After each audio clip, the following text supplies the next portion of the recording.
After you've removed your embroidery status, you may upload and select your design from the list of designs on the machine's memory. You may import a design under the Design menu. In this menu, you will be able to view details on your design, upload a design into your machine's memory, select a design for embroidery, delete designs from your machine's memory, and create personalized text on your panel. Before uploading a design, keep in mind, your Ricoma embroidery machine reads DST files, the most common of all embroidery file types.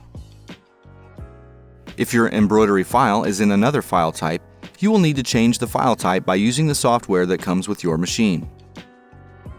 In order to run an embroidery job, you must first import a DST file into the machine using a USB.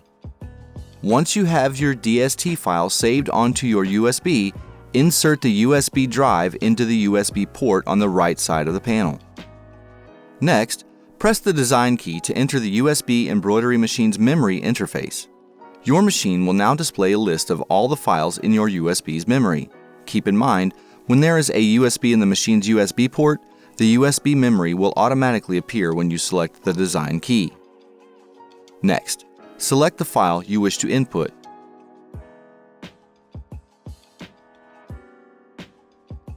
Press the Save icon and hit OK. Then, click on the machine's memory icon located to the right of the USB's memory icon. The design you recently saved should now appear last on the machine's memory list.